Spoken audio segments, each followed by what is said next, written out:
ProSports FanShow. I'm your host, Robert. Today's edition, we're talking about MLB and the Hall of Fame, steroid era, and steroid PEDs, and what I think they should do with these players. When I started watching baseball in 1984, it was kind of a milestone to get to was 3,000 hits, 400 home runs, 300 wins. If you achieve these career milestones, you're almost guaranteed to be at Cooperstown, Major League Baseball Hall of Fame. Currently, there are 28 members of the 3,000 hit club. Only 4 are not in the Hall of Fame. Obviously, Derek Jeter is still playing, so he's not eligible to Hall of Fame until 5 years after he retires. Pete Rose, all-time hit leader, he's not eligible to be in the Hall of Fame because he's banned for life for betting on baseball after his playing days, which I would like to see eventually them lifting that ban and getting Pete Rose into the Hall of Fame. Not a big Pete Rose fan from some of the stuff I've seen him do as a player. In the All-Star game, he took out Ray Fosse and cost him his career. Mr. Hustle Pete Rose. He was a player's player. He, hustled and did all this. And, that's great and all, but I remember time, and I believe it was the 1980 World Series. It was Philadelphia versus Kansas City. Pete Rose went in third pretty hard into George Brett, and George just stepped out of the way and let Pete go sliding across the bag and tagged him out. So it's like, he's trying to be so hard-nosed, but yet he cost one player his career and then cost his team an out there. But, Pete Rose, for what he did for baseball, 4,200 hits, only one of 2 players ever to have more than 4,000 hits. Ty Cobb is the other one. He should be in the Hall of Fame someday. That leaves Craig Biggio, who was on the Hall of Fame ballot this year, did not receive the 75% of the votes needed to be in the Hall of Fame. I believe he received 68%. And then the other member of the 3,000 hit club is Rafael Palmeiro. Obviously, with everything with the steroids and PEDs and stuff, my feeling is if you test positive for PED, performance-enhancing drug, steroid, or whatever the case may be, you should not be eligible for the Hall of Fame. So Rafael Palmeiro should not be eligible. But I think Craig Biggio, based on his 3,000 hits, and the fact that everybody else that's eligible besides the known cheat, Palmeiro, is in the Hall of Fame. Obviously, a lot of people have an issue with when did the steroid era begin? Well, personally, from what following baseball and being a fan, after the strike-shortened year of '94, the steroid era began probably early '90s, if not before. Obviously, there's a lot of players that played during that era that are in the Hall of Fame, but we didn't realize what we had going on with the steroid era. Ricky Henderson went in the Hall of Fame in 2003. Tony Gwynn, Cal Ripken in 2001. Wade Boggs, 99. These players played during what I would classify as the steroid era, but yet they're in the Hall of Fame. There are 36 players that have at least 2,500 hits that are currently in the Hall of Fame. So hopefully the next year or so, Craig Biggio will not be, found guilty by association from the baseball writers and let him be inducted in the Hall of Fame. 400 home runs. There's a milestone that until a few years ago was unheard of for players to achieve. There are currently, I wrote it down here. I don't know where I wrote it down here. 41 players in the 400 home run club. That almost doubled from 99 to 2009. Of the players that are in the 400 home run club that are eligible to be in the Hall of Fame that are not, Mark McGwire, obviously a admitted cheater, so in my book, should not be in the Hall of Fame. Andre Dawson, the Hawk, played for Chicago Cubs, Montreal Expos. 400 home runs, he meets the criteria to be eligible for the Hall of Fame. He should be there. Dave Kingman. Dave Kingman, of the 400 home run club, had the lowest career batting average. He was a good player in his era, his time. I really didn't see him play, didn't know much of him. But obviously, if everybody else in the 400 home run club is in the Hall of Fame, he probably should be too. Jose Canseco. I want to applaud Jose Canseco. If it wasn't for his book, none of the steroid era would really be known. He is the one that busted the lid off of this scandal of the whole steroids and all this, and him and his buddy Mark McGuire and the Bash brothers, and they played in Oakland. You know, obviously, you know, the big muscle guys, you know, the Bash brothers, and who was the manager of that team? What was his name? Oh yeah, Tony La Russa. Tony La Russa is the second all-time winningest manager in Major League Baseball history. Does he deserve to be in the Hall of Fame? I don't think so.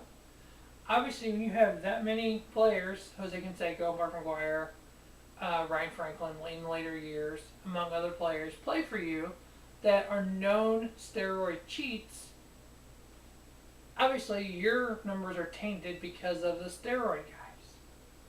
So I don't feel these managers, especially him, because he had the most steroid players of any, he should be in the Hall of Fame. Now, Bobby Cox, who's what, the fourth winningest manager of all time? Big fan of Bobby Cox, big Braves fan. I feel like he should be in the Hall of Fame because there's only very few players that played for the Braves that were on the Mitchell Report or involved in steroids. Now, obviously, you know, if you keep one out, you may have to keep them all out. But those manager records are different than the player records because players, and probably at the height of the steroid era, I would say 75% of the players are on steroids. So it's hard to know which one's clean, which one wasn't. Managers, you had a team of 25. If half your team is on steroids, you may have more wins than you should deserve. Obviously, there's a 25 players in the 500 home run club. I mean, there's just another level that, you know, you have to be around a long time, produce big numbers to make the 500 home run club. Out of the 25 guys in the 500 home run club that are not in the Hall of Fame, Barry Bonds, King Griffey Jr., Alex Rodriguez, Jim Thome, Sammy Sosa, Mark McGuire, Rafael Palmeiro, Manny Ramirez, Frank Thomas, and Gary Sheffield. The players I listed, King Griffey Jr., Jim Thome, Frank Thomas, Gary Sheffield, are not eligible for the Hall of Fame yet. Obviously, Barry Bonds and Sammy Sosa, both are eligible to be in the Hall of Fame and are not. Barry Bonds, he had a federal investigation into him lying to Congress and lying under oath about cheating. You know, they didn't like the way he answered questions. Did they say he actually lied about taking steroids? No. Is there any proof that the all-time home run leader, Barry Bonds, took steroids? There is no proof. In the United States of America, you are innocent until proven guilty. Let this guy be in the Hall of Fame. Let this guy go on with his life. If he did steroids, it'll shorten his life. It'll cause him health problems down the line. He'll suffer enough. But there is no concrete proof beyond a reasonable doubt.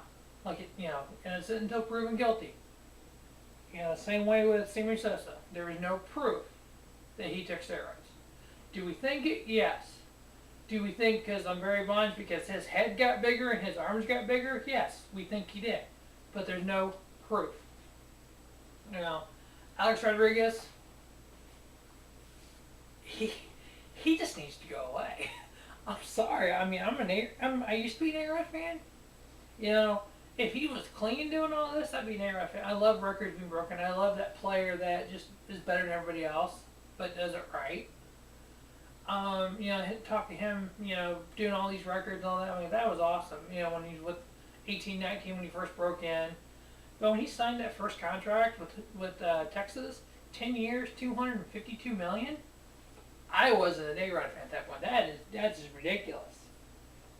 So obviously these players that in the 500 home run club, Barry Bonds, Sammy Sosa, that are eligible for the Hall of Fame, need to be in the Hall of Fame. Plain and simple.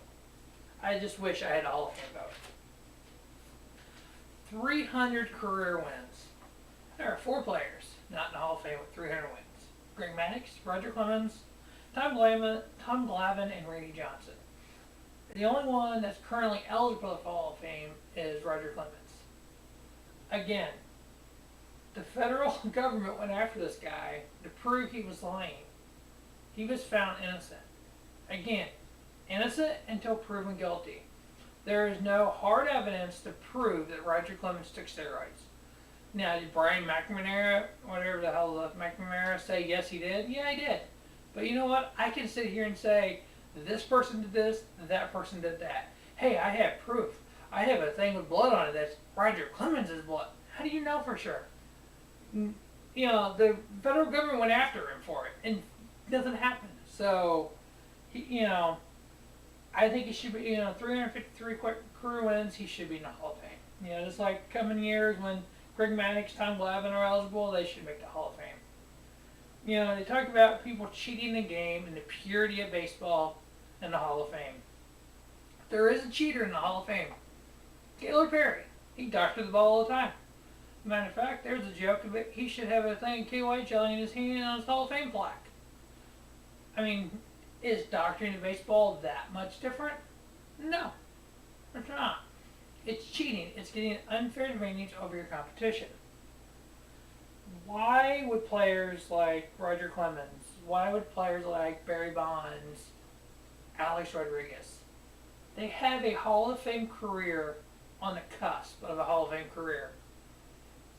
Why would they take steroids? Why would they take PED? Why would they do something to blow all that? One reason. Greed. Greed, greed, greed.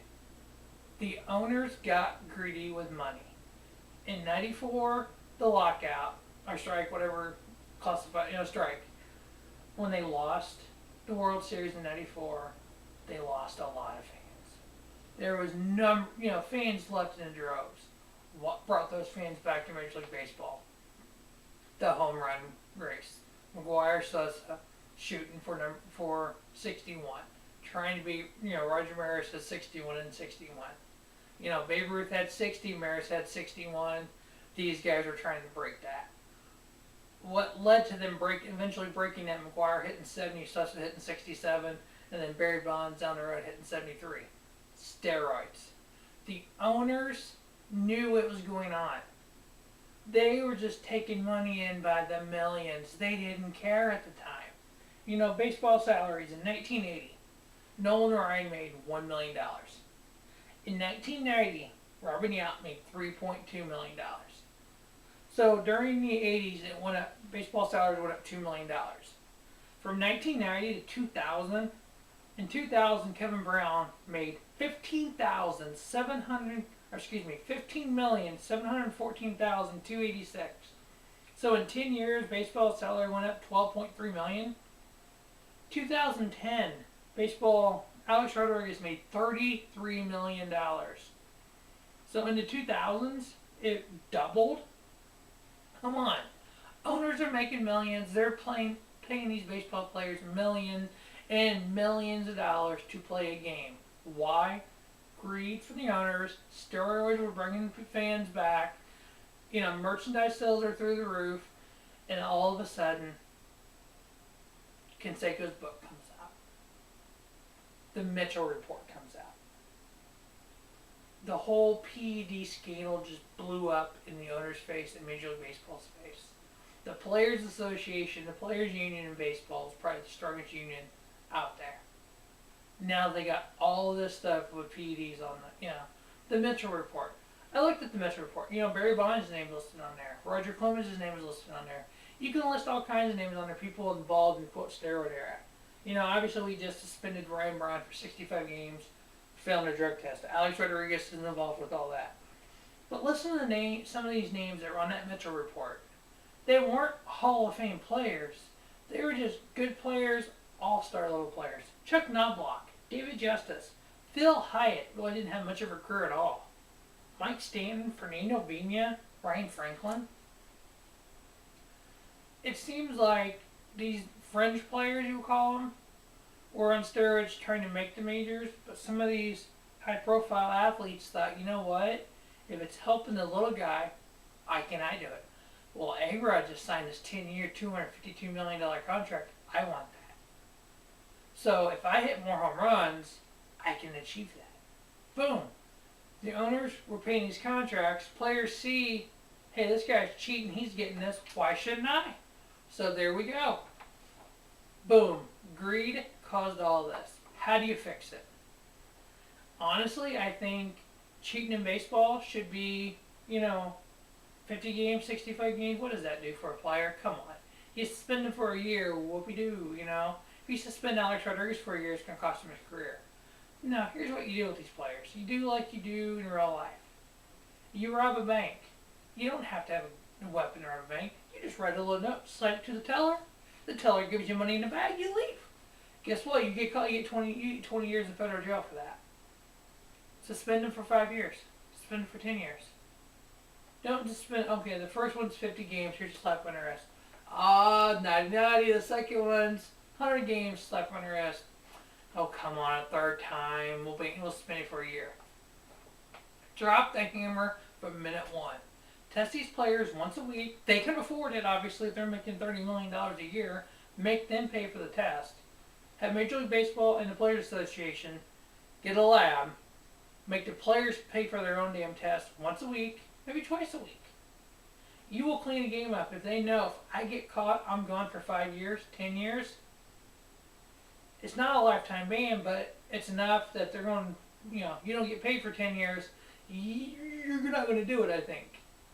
So, that's all I got to say about baseball. I hope baseball gets cleaned up. I hope, we don't have another work stoppage. I hope we don't have another steroid era, which is kind of ironic that here we are, this is 2013, and the steroid era started 20 years ago. So, it's a long time. We need to clean the baseball up. Well, hope you enjoy it. Thanks for watching. Have a great day.